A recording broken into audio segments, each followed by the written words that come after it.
Virginia Cover, MSW, retired from the Center for Autism and Developmental Disabilities at Stony Brook University. She now has a private practice devoted to designing independent living programs for adults with developmental disabilities funded by New York State's Self-Determination Program. Ginnie is the author of the guidebook Living with Klinefelter Syndrome, Trisomy X and 47XXY. None of you have seen it. We will show you a copy of it, and there's some available out in the lobby. If you don't have that, I strongly advise getting it because it's the best resource book that I know of out there available. So with that, please welcome, join me in welcoming Ginnie.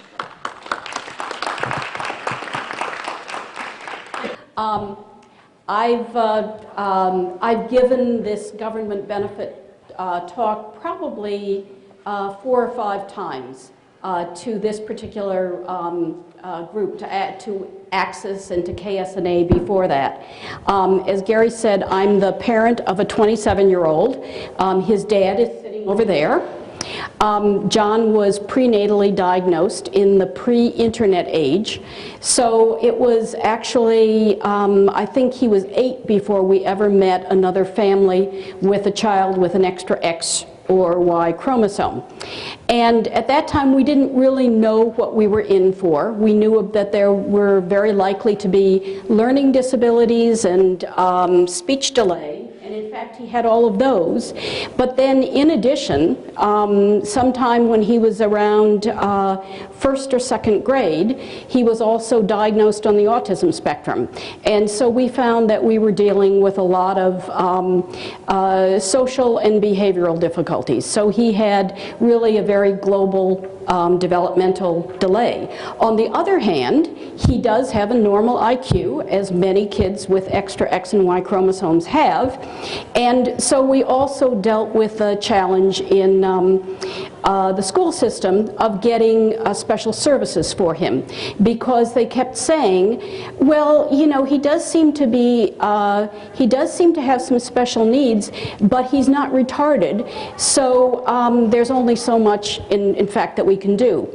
And so in terms of getting government benefits for children and young adults and adolescents with extra X and Y chromosomes, it's a rather a unique challenge, because they are not as disabled as a number of people. They don't appear as disabled as a number of people who also need assistance.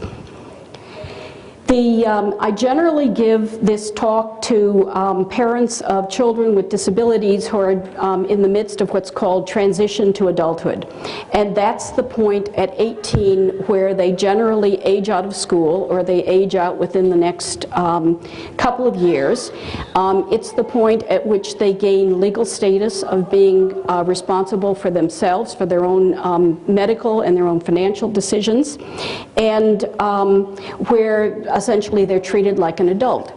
But one of the things that we find is that with adolescents with extra X and Y chromosomes, while chronologically they're 18, oftentimes they're functioning at a level between the ages of, you know, maybe 10 to 14.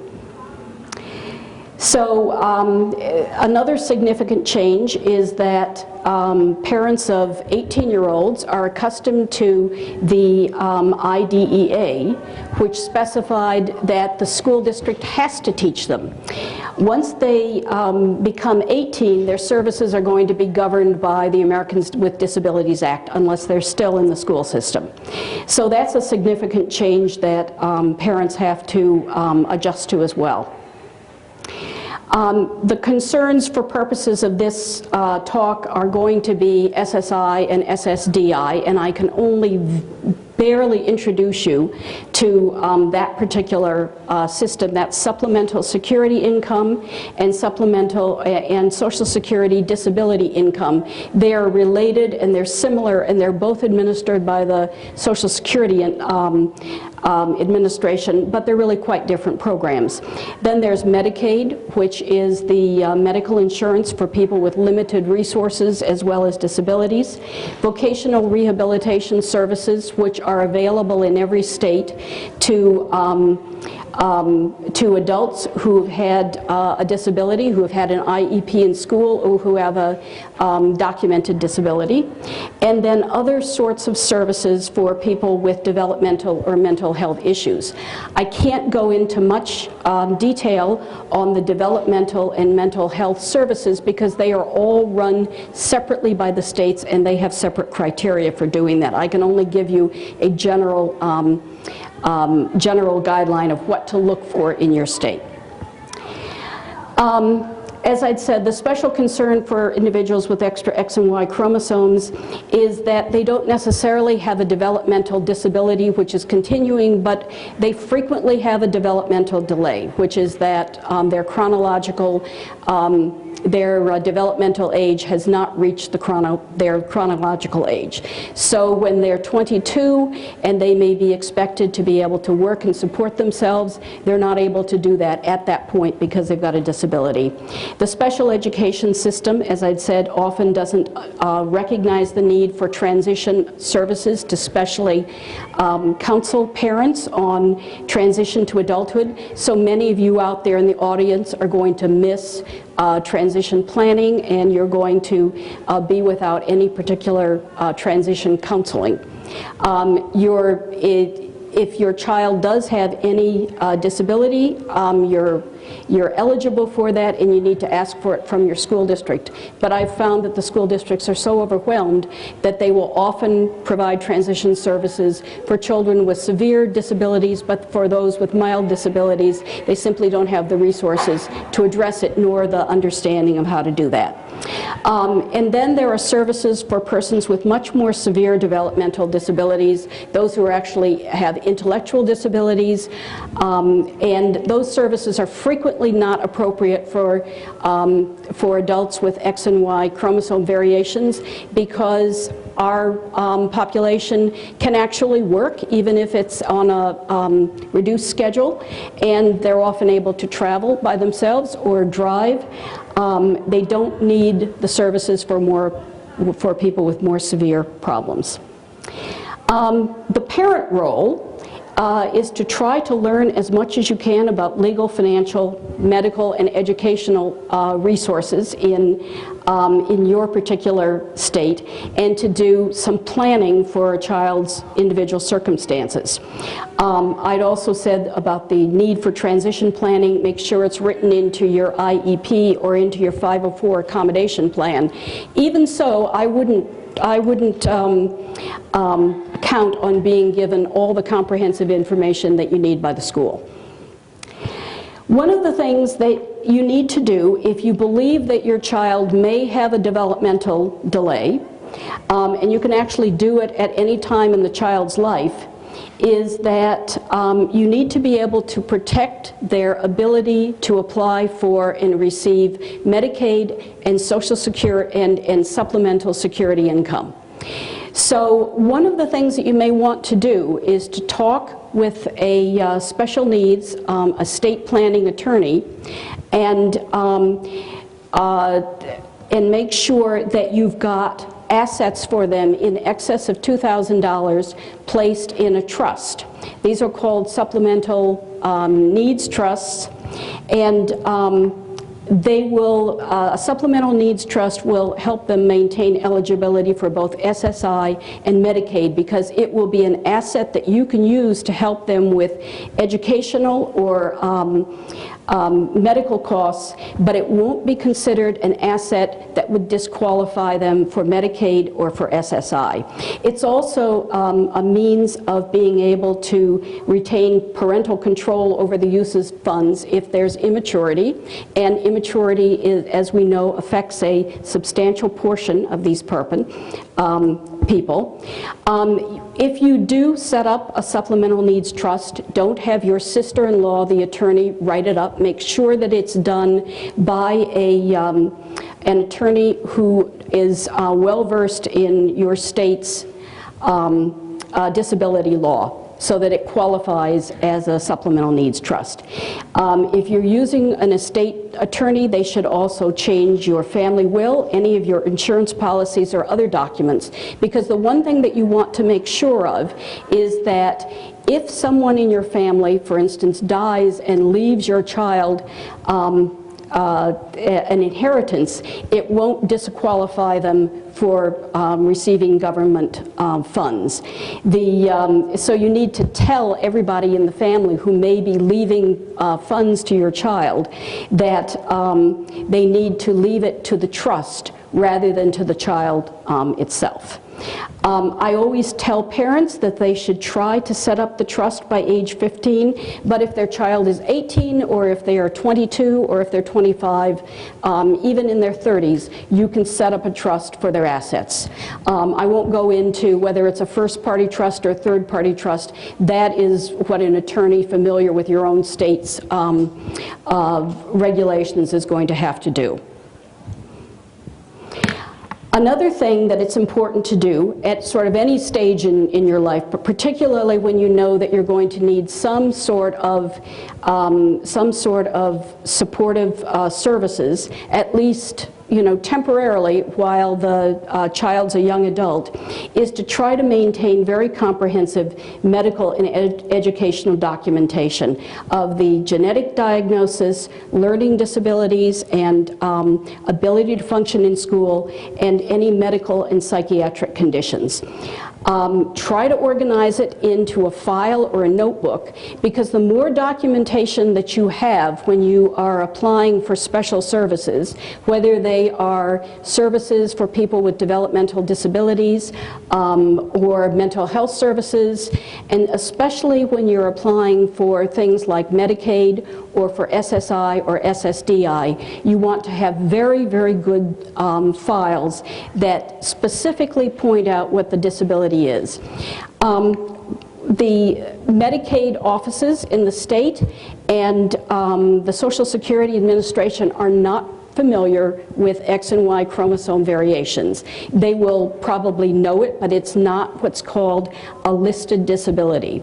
If you have a listed disability and you apply for SSI, you will automatically get SSI. But people with X and Y chromosome variations have a whole range of functioning. And so in order to get those services, you have to show that there are comorbid conditions which are creating a disability that makes it impossible for them to work full-time and be self-supporting. Another service that you can access, and it's easier to access for almost all adults with X and Y chromosome variations, are vocational training and evaluation training and placement programs.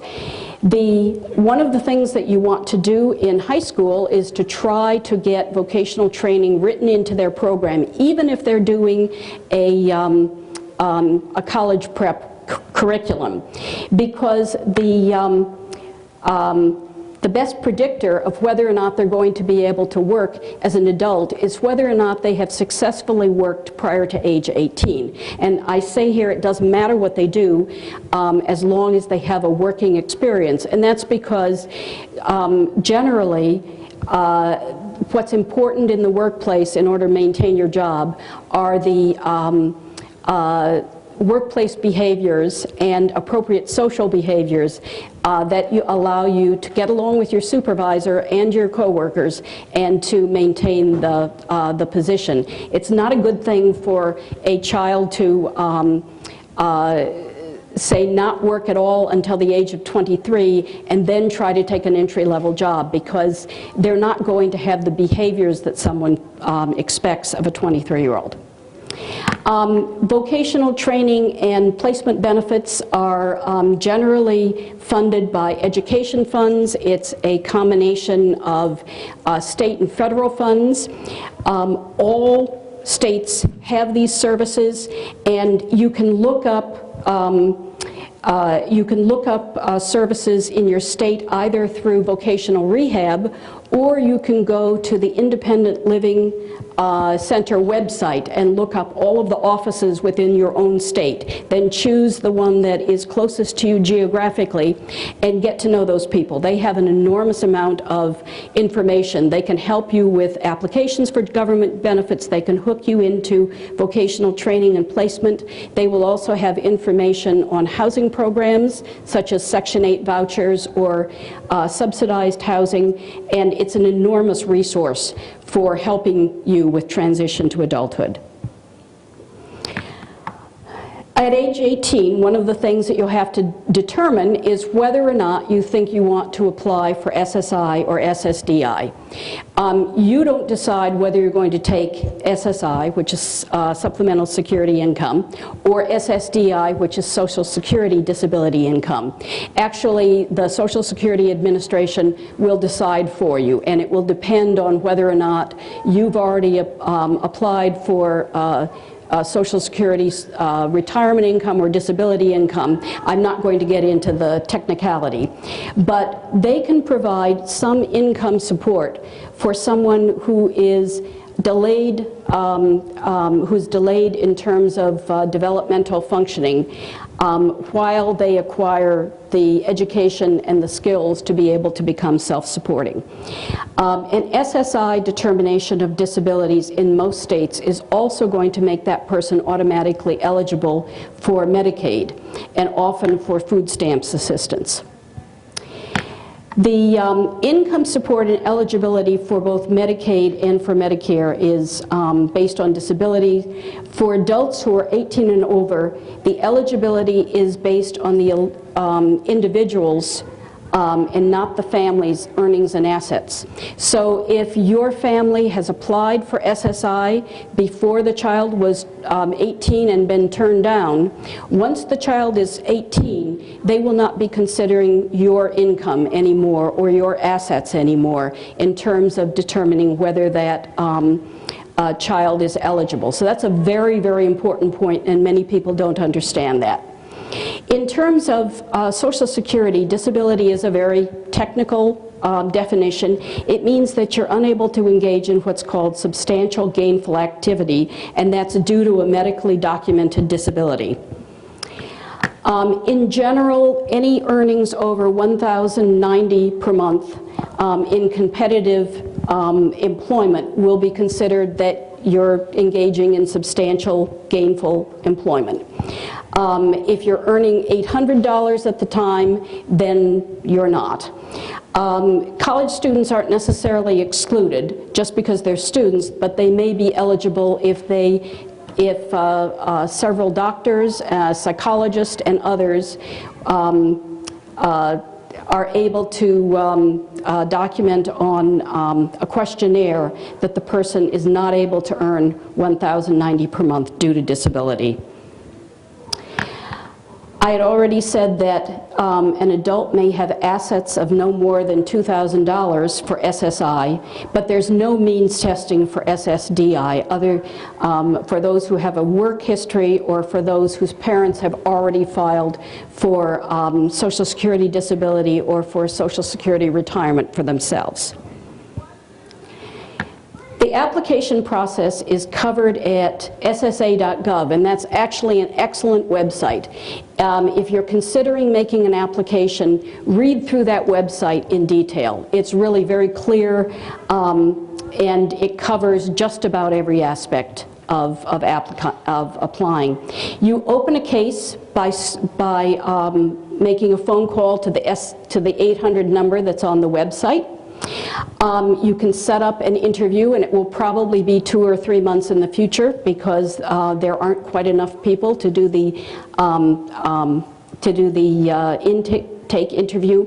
And then there's completion. You complete an electronic online disability questionnaire. That can take you 6 hours to complete. So don't even start the questionnaire until you have the Social Security number and until you've pulled all of those medical records and educational records out and you have them available, because you're going to need them. Yes? Oh, can you go over one one more time, what's the difference between SSI and SSDI? It's, SSI is funded by the general fund of the United States, as well as some state funds will make donations to it. SSDI is funded by the Social Security Trust Fund. So they're different income streams. They're actually different amounts that are paid.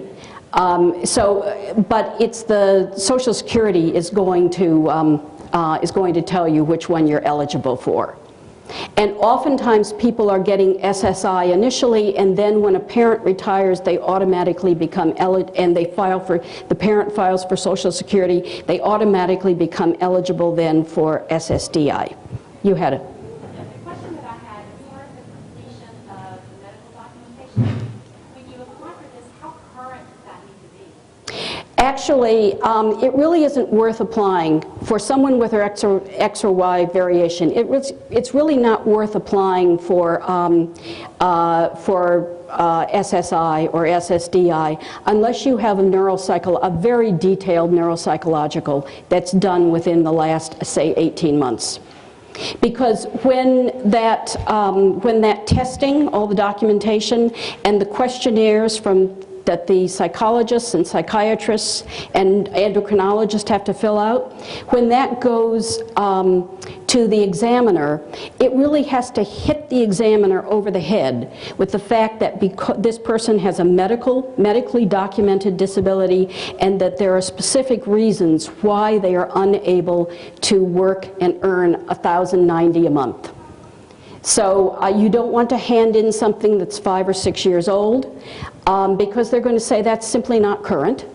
Or they're going to look at old documentation and they will send you to an examiner who's paid by Social Security, and that examiner is not going to know anything about X or Y chromosome variations. So I've told people, don't, unless you're current, your medical records and your neuropsychological testing is current and detailed, don't bother to apply. You'll probably be turned down.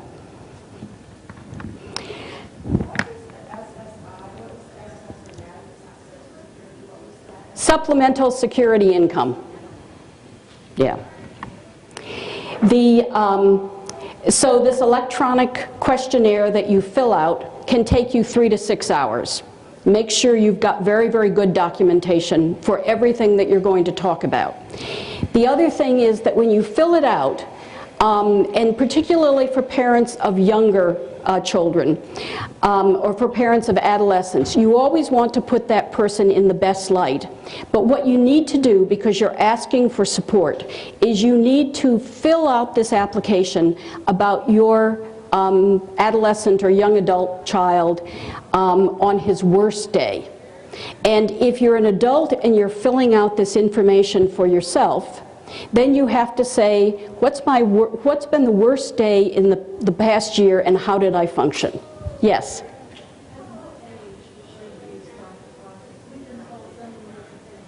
One person said, oh, you should have started 2 years ago, he's 17.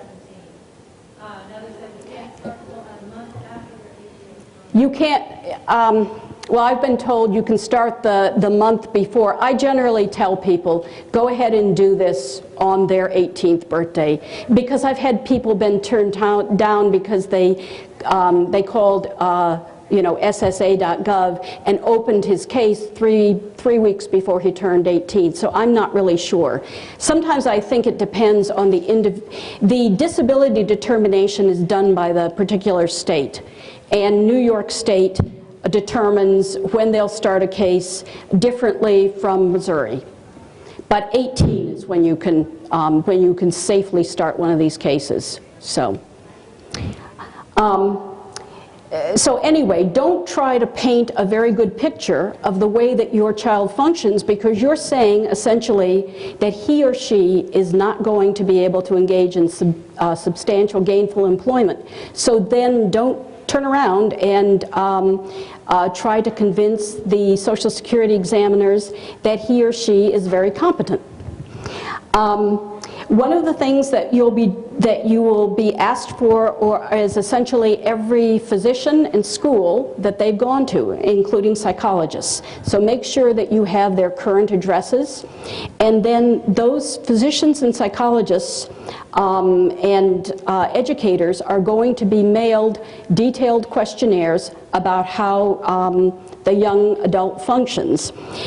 The most difficult part sometimes is getting those questionnaires completed and sent back to the Disability Determination Office. So one of your jobs, one of your many jobs, is to make a list of those places and then call the offices and make sure that they have been completed. Another thing that you can do that is, particularly if you don't see this practitioner much, is to make schedule an appointment. You may have to pay for it yourself, and to sit down and discuss the application with them so that they complete it in such a manner that it indicates that this person is going to have difficulty with, as I said, engaging in substantial gainful employment.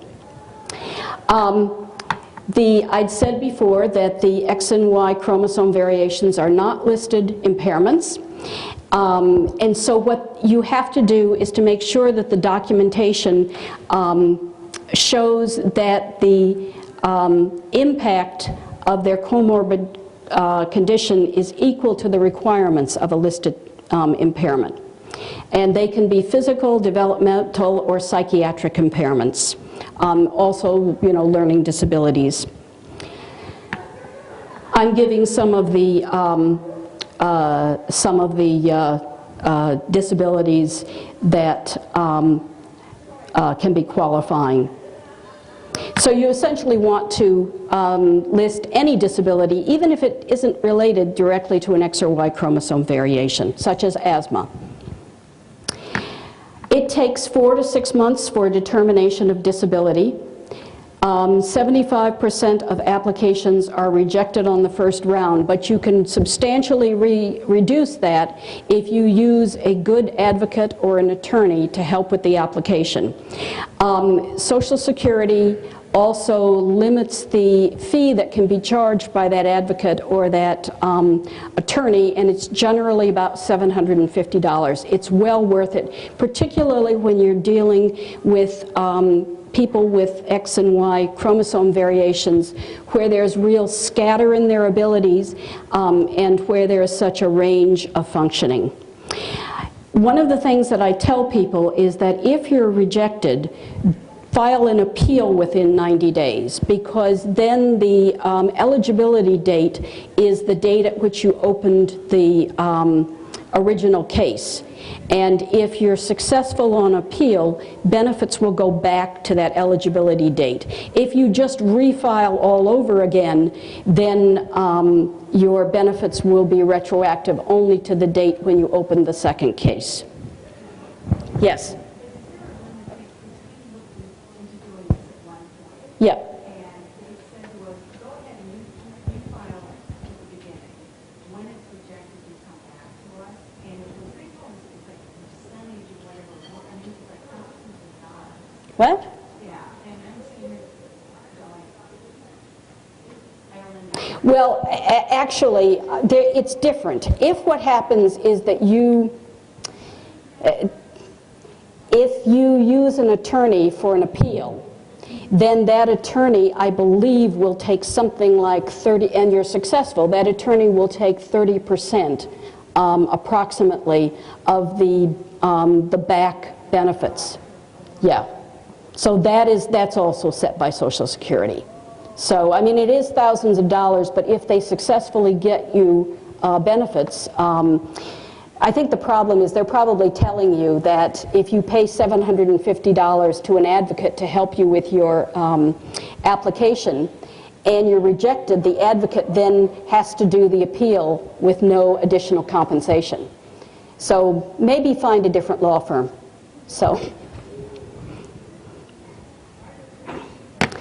The benefits for SSI can range from $460 to, I think they're as high as $807, maybe a little bit more. SSDI calculates benefits differently, and I'm not going to go into that.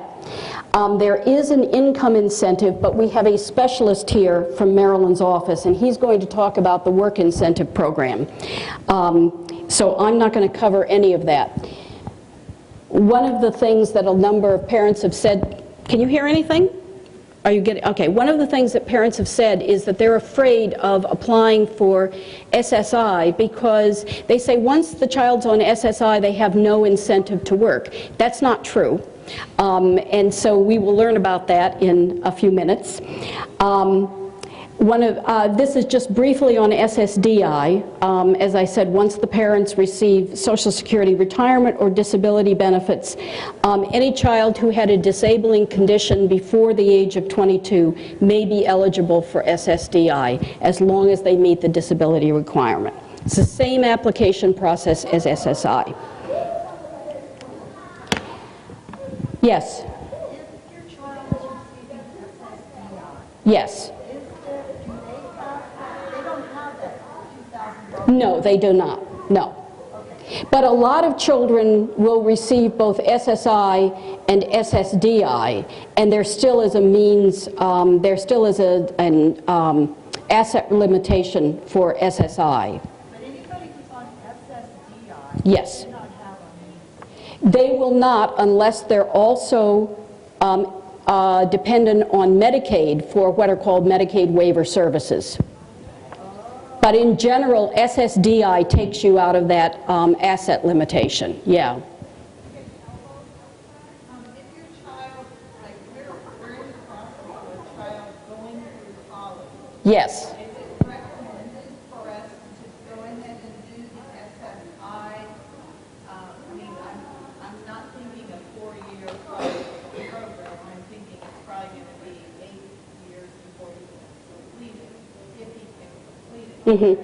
So is this something that we should consider, or will it affect his college? No, it doesn't have any impact. There's a number of college students who are getting SSI. So it simply has to do with his ability to, engage in, substantial gainful activity. And if it's going to take him 8 years to complete college, then he probably does have a disability, and he may not be able to work full-time, initially after graduating. So I wouldn't delay if you really think he's eligible. Yes.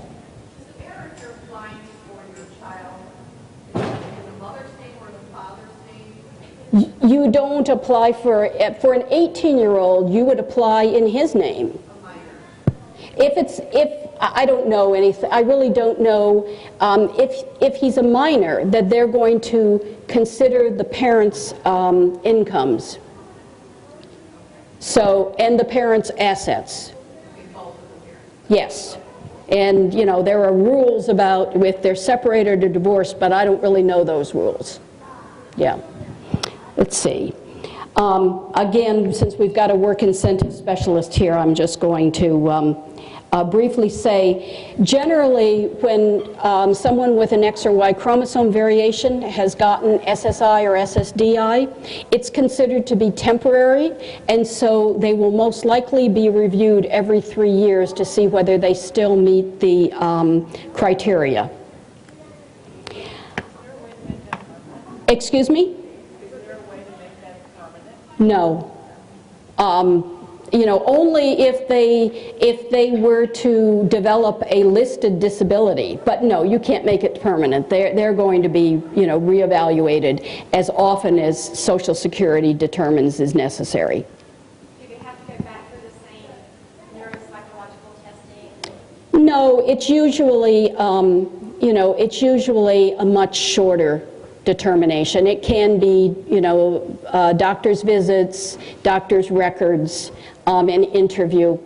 So, one of the things that again, one of the things that is very helpful, because many of these, in the old days, before the Affordable Care Act, the young adults or 18-year-olds who were not going to college were no longer eligible for being on their parents' insurance. That's not true anymore.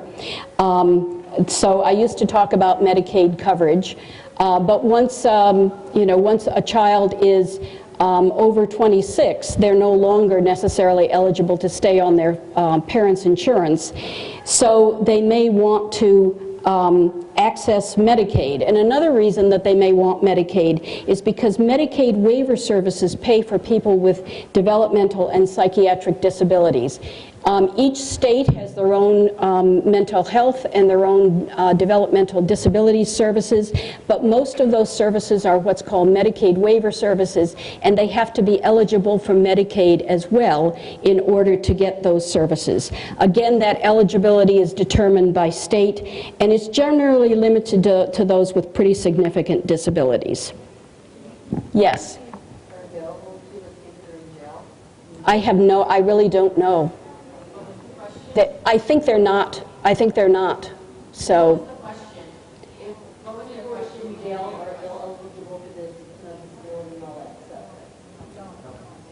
So, well, I mean, there are actually, it depends on your state. In New York State, if someone with a developmental disability is in jail, they're eligible for developmental disability services, but it will not be a Medicaid waiver service. It's paid out of the general fund of New York. But that was a big fight in which we were successful. So, the developmental disabilities are autism spectrum disorders, even the mild disorders that are, say, PPD and NOS, PDD, pervasive developmental disorder, not otherwise specified. They don't have to meet the entire criteria of autism in order to in order to be diagnosed with an autism spectrum disorder. An intellectual disability, any neurological or seizure disorders, and the services that are funded through developmental disabilities services by the state will include vocational programs, often vocational programs that extend beyond the ones that the state education departments pay for, as well as life skills trainings and sometimes housing programs equivalent to Section 8 vouchers. There are mental health programs that will cover individuals with X and Y variations. It has to really be a substantial disability. It can't just be mild depression. They will not be covered under, under Medicaid waiver programs. And again, they'll get medication management, psychiatric rehabilitation, vocational training and placement, as well as job coaching, and sometimes supervised housing. And I have various resources that I've listed. I couldn't find a resource for all state mental health organizations. But one of the things that I did was to put in the resource at the bottom, which is the International Clubhouse Model website. Clubhouse is a cooperative model of mental health delivery. There's a whole self-help aspect. Some of the people who attend Clubhouse model programs do meet the criteria for Medicaid waiver services, and many of them don't. I've found that Clubhouse offers services that are very applicable to people with X and Y chromosome variations. So if you're looking for services for people who may not meet the Medicaid waiver service requirement of psychiatric programs in your state, I would try the Clubhouse model. The SSA.gov website is at the top. The Centers for Independent Living website is in the middle, and then I have the state developmental disabilities agencies. And that's my contact information. I invite emails. I'm always happy to answer questions in that manner. Where am I in terms of timing? Okay. Any more questions? Yes. I just wanted to mention one thing when you were talking about the $2,000 limit. with the new ABLE Act? I've read about it, and I think that any assets that are in the ABLE funds would not count as an asset, I believe. They can have up to $100,000 Okay. in that without it affecting Okay. the size of it. So Yeah, that's a good point. that's something. So there's three kinds of places you can put money that is theirs that doesn't count against Social Security. There could be the self-funded special needs trust, third-party funded special needs trust, or an ABLE account. The ABLE accounts are new. They are somewhat less expensive to set up than either of the trusts, although frankly, you can get trusts set up for not very much money. The problem is then you have to maintain them as a trust. But assuming you as parents are going to be trusted, sorry, I'm a lawyer, sorry. This is the only part I know about. I don't know what that is. The reason you do self-funded different from a third-party funded, so third-party funded is you want to put money in a trust, your parents want to put money in a trust, all of which is subject to gifting limitations. If you co-mingle that with any money that was in their name before you put it in the trust, then all of the corpus of the trust is subject to payment. Yeah. If you keep the two separate, only their self-funded monies are subject to payback. So my son actually, I kind of screwed up. He had UTMA money when he turned 18, so I had to do both trusts. And for me, the trusts were a better deal than the ABLE account, partly because I think that, like my life insurance is more than $100,000. So the trust isn't going to take care of it if I broke my life insurance. So the ABLE account's not going to work. So I went ahead and did it. But if that's the only thing you're trying to deal with, the ABLE account is so much cheaper than that. I don't know how you set them up. Well, I'm not sure. They're going to be set up like 529 educational plans, Okay. and they're going to be run by the state. Yes. And as I understand it, in the 529 plans, you can shop for a state you want to put your money in. You're not going to be able to do that with the funds from the ABLE Act. You're going to have to work within the fund that's in your state. Okay. But I think they're a great way when you don't have so much money that you really need a special needs trust, that or your child is earning money, and they're going to start to get over that $2,000 a month. It's a good way. And I'm not sure that they're set up yet. I know in California they're not set up right now. Yeah, they're brand new. Yeah. I don't even know if the program is. So, yeah. ABLE accounts, when they give very expensive dollars, like in a trust account, you're limited to what you can spend those dollars on. You can't spend it on Housing, food. on room and board. Yeah. It could be on major expenses if they need new furniture for their room or nothing that's going to improve their lifestyle as far as what they're already paying for the housing. But the ABLE account does that limit where your dollars get spent. I don't know, and I believe that ABLE accounts are by definition. Yeah, because certain trusts, you also have to watch out when, like, Alex was saying, they're subject to a payback clause, because Social Security, if God forbid your child passes prior to all the funds being used, they want their money back.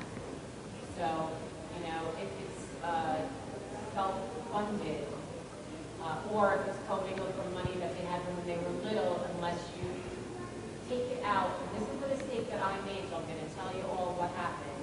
I had money, I took it all out of his name, it was in Entitlement accounts.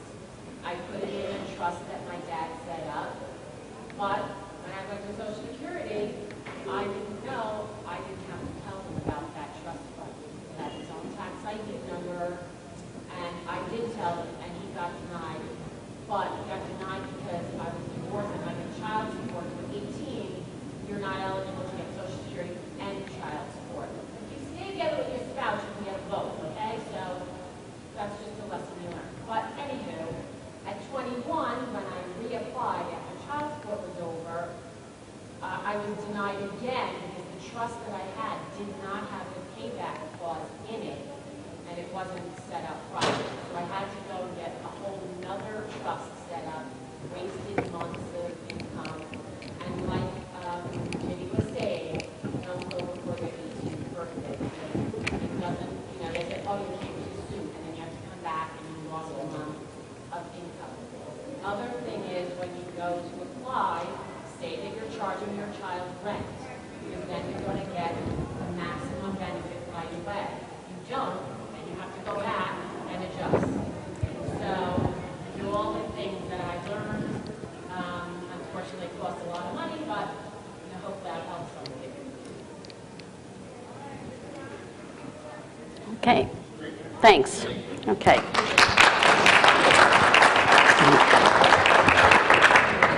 All right. Okay. All right, you can come up and put your... For those of you that are staying for the second session, or if you need to leave and attend another session, feel free to do that.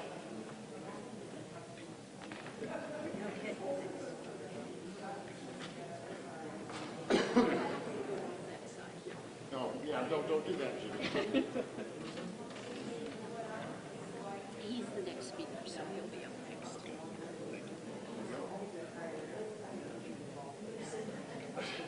You left. There you go.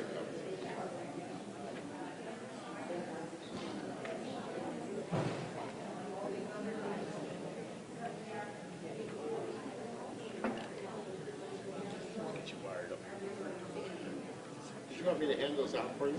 Yeah, I don't know if I have enough here for that. That's all right. I'll get as far as I can.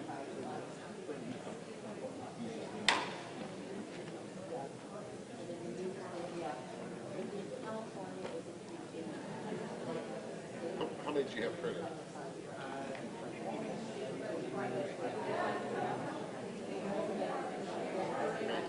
It'll be close.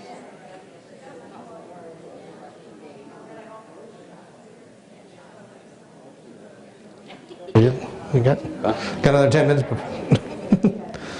Yeah, he's going to announce you, so if you want to hold on to that, and then just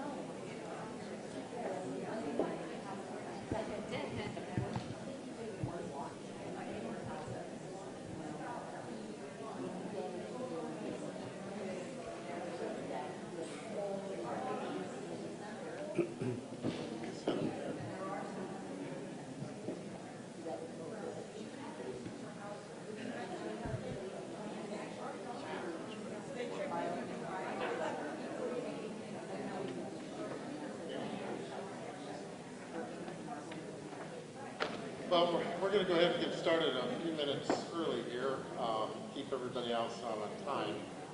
This presentation is by David Mitchell, who was hired in 2008 by the Work Incentives Planning and Assistance Project for the state of Maryland. A little over a year later, he was promoted to be the project director. He continues to lead the project known as the Maryland Work Incentives Network, whose primary mission is to promote work incentives to people who receive disability benefits. And that's the title of his next presentation. Please join me in welcoming David Mitchell. Is this specifically around Maryland and that's it? Am I on? Yes. Okay. Oh, no, doesn't sound like it.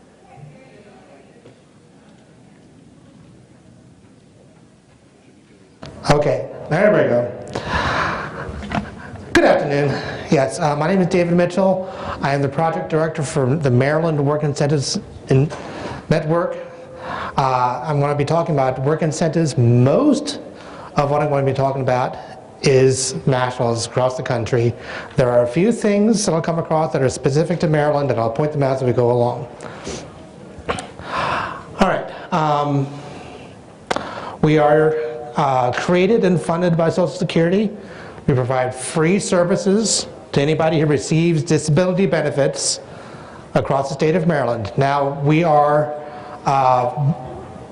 in Maryland specific, but there is at least one WIPA project in every state, and some of the larger states have more than one WIPA project. So when you get back to where you guys are from, feel free to check out. You can go to Social Security's website and go in the search box and put in Work Incentives Planning and Assistance, or WIPA, and you can find out your local project. We help people who receive benefits, again, who are already receiving benefits, who don't help people get the benefits. You just heard about that. But once they have them, we help them understand how work affects those benefits. How to use work incentives to manage the benefits and become more independent financially. We're an independent voice, even though we're funded by Social Security. We are a private, nonprofit organization. We're here to speak with you and for you. So we serve, again, anybody who receives SSI and or SSDI based on disability, their own disability, from anywhere from age 14 up to retirement. Again, we're specific for Maryland, but there's WIPA projects across the country. I am the director. I'm also Community Work Incentives Coordinator. One of my personal goals in life is to have a job that I don't have to explain. This isn't it. I am trained and certified for the very extensive and rigorous program through Virginia Commonwealth University. It is monitored by Social Security. Also trained through the Maryland Department of Disabilities. Okay, work. The middle, or quite literally the middle name here is work. Maryland Work Incentives Network. Working, getting a person more income. And this is one thing I want to mention is you learn about getting benefits. Not one single program administered by Social Security, not one of them, was ever intended to be a person's sole source of income for life. It was always intended to have something else. And for the people with disabilities, it's primarily going to be work. By working, a person can become more self-sufficient, giving a person confidence, and with confidence they can make decisions based on their own goals. My role in all this is to help the person make informed decisions, because quite honestly, there's an awful lot of bad information out there. People hear stuff from all over the place. Oh, they get told by their parents, their neighbors, their friends. Oh, well, you can do this, you can't do that, you gotta keep it low, don't work at all. Or if you're gonna work, keep it low, you gotta keep it under 20 hours a week, or something like that. There's an awful lot of bad information out there. My job is to get the right information out there so the person can make good decisions on their own. Services, and these are services across every WIPA project across the country, is information referral. You call us up, you ask us a question, we'll answer the question. If we don't know the answer, we will not make one up. That cannot be said of the folks at Social Security. If you've ever dealt with them, you call them up, you ask a question, you'll get an answer. Call an hour later, you'll get a different person, a different answer. We don't do that. If we don't know the answer, we'll find out for you. If we can't find it out, we'll refer you to a place that can. If a person is working, about to start working, or is actively pursuing a specific work goal, we can create a benefit summary and analysis, a detailed document that goes into that person's benefits, their goals, their work history, and how that all interacts. Problem solving and advocacy. Anybody who has dealt with Social Security specifically, or government agencies in general, know that things happen. If there's something that happened that's related to work and work incentives, we do have a limited role to try to find out what it was, which is a significant issue by itself, and also find out what can be done to resolve it, and to advocate for the use of work incentives to help resolve the issue. We're not a one-shot deal. We do help people over time as situations change, employment changes, benefits change, and help them manage their benefits over time. So, you've heard me mention the term work incentives several times already. What does that mean? There are two types of work incentives. There are employment support services. Primarily these are through employment networks funded through the ticket program, and vocational rehabilitation. In Maryland we call it DOORS, Division of Rehabilitation Services. Every state has a different agency that does this. We're going to call it VR. The other type of work incentive is things that can help somebody manage their benefits, their cash and the associated medical benefits as well.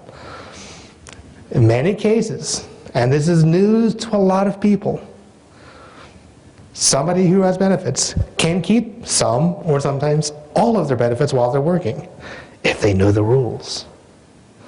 They can also keep their health benefits in many cases.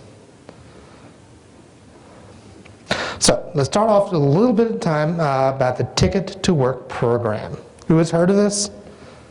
Oh, only a few. Okay, that's understandable. It's not a very well publicized program. It is something that was created about 16 years ago in the Ticket to Work and Work Incentives Improvement Act of 1999. I like saying that because it's a nice long polysyllabic thing. It's a program completely free to the beneficiary. Pay for services to help somebody find and retain work. The ticket is optional. You don't have to use it, but if you want to, you can. If this is for somebody, it's from 18 up to retirement, 18 to 65 essentially. Once you turn 65, the ticket's not available, but you have to be at least 18. The ticket belongs to the person. The person can do with it whatever they want. Anybody who's receiving benefits from Social Security is eligible for a ticket. Even if you don't have an actual paper thing that they used to hand out to everybody, you're eligible for the ticket. You can assign it to any employment network. We'll talk about those in a minute. Or don't do anything with it at all. Sometimes people have it and use it and they don't realize it until later. Again, the thing is not very well understood. So the Ticket to Work does exactly two things. The first and the primary issue is helping somebody pay for services, employment networks or VR, to help them find and retain work.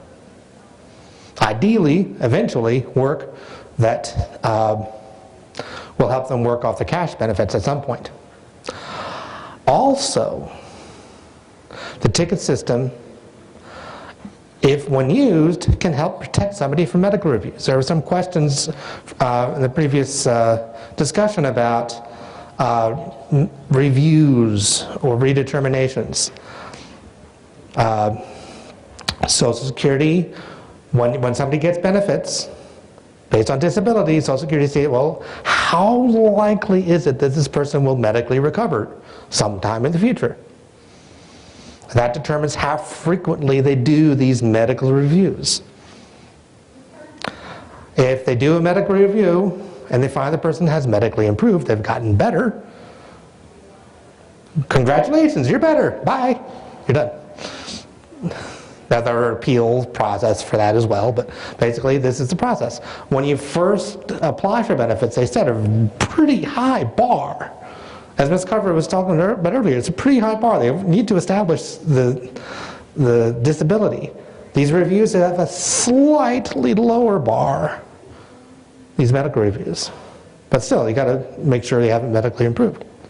If that's an issue, again, these conditions that we're talking about don't change over time. It's a chromosomal thing. You don't change your chromosomes over time. But if you're concerned that Social Security may say, this guy's gotten better, I've gotten better, my child's gotten better, maybe the next time there's a review, things might not work out. Guess what? Have them use their ticket. Take their ticket to an employment network, open a case with a VR. As long as they're making timely progress towards the eventual goal of working off the cash benefits, there will be no medical reviews. That whole process is put on hold. Why, do you ask? Why does Social Security say, oh, well, I'm not going to bother with medical reviews right now? This is Social Security saying, we'd rather a person work off benefits than be cut off benefits. Make sense? Work is a good thing. Social Security actively and vigorously states work is a good thing. My program is evidence of that. The ticket program is evidence of this. They're investing in this to help people work and work